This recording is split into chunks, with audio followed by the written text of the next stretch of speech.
पाकिस्तान की सियासत में इस वक्त जल्जला आ चुका है और इस जल्जले के मरकज में दो बड़ी हैं खबरें। एक तरफ वो शख्स जिसका 3 साल से पीछा किया जा रहा था, यानी मुराद सईद, वो मंजरे आम पर आ चुके हैं और एक ऐसे प्लान के साथ आए हैं जिसने इक्तदार के ऐवानों में सफेद मातम बिछाकर रख दी है।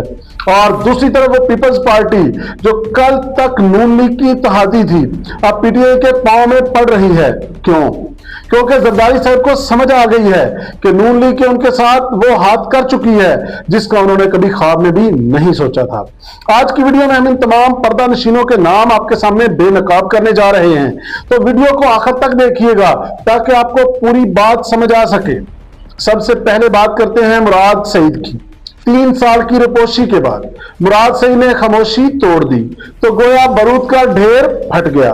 उन्होंने आते ही कहा कि इमरान खान को पहले से पता था कि उन्हें जेल भेज दिया जाएगा, पार्टी तोड़ी जाएगी और वफादारों को दीवार से लगाया जाएगा। लेकिन असल खबर यह भी नहीं है। असल खबर यह है कि खान साहब ने मुराद सईद को रिपोश होने का हुक्म क्यों दिया। मकसद था सियासी बका। मुराद सईद एक वादे पैगाम लेकर आए हैं कि सिर्फ अलामती एहतजाज से काम नहीं चलेगा। वो कहते हैं कि अब बारी है सस्टेनेबल यानी मुसलसल एहतजाज की, जो तब तक जारी रहेगा जब तक फैसले का तराजू सड़कों पर नहीं झुक जाता। ये वो काल है जिसने एस्टेब्लिशमेंट और हुकूमत दोनों की नींदें उड़ाकर रख दी हैं।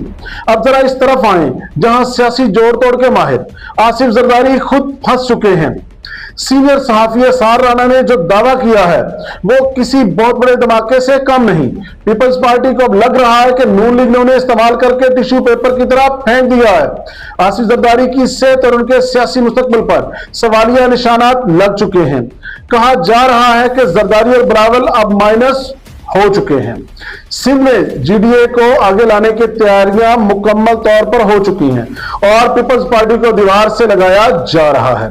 यही वजह है कि अब पीपल्स पार्टी को पीटीआई के पैरों में बैठना पड़ रहा है। वो पैगाम दे रहे हैं कि अगर हमें निकाला तो हम पीटीआई के साथ मिलकर इस सिस्टम को जाम कर देंगे।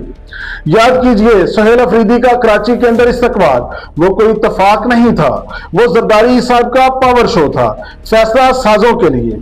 इधर नून लीग ने अलग ही एक नया महाज खोल रखा है।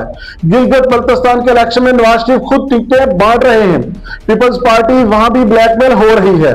हद तो यह है कि अब्दुल अजीज खान की पार्टी इस्तेहकाम पार्टी को वहां पर प्रोजेक्ट दे दिया गया है ताकि पीपल्स पार्टी का सफाया किया जा सके। यानी जरदारी साहब जो दूसरों के साथ हाथ किया करते थे, आज उनके साथ हर महाज पर हाथ हो रहा है।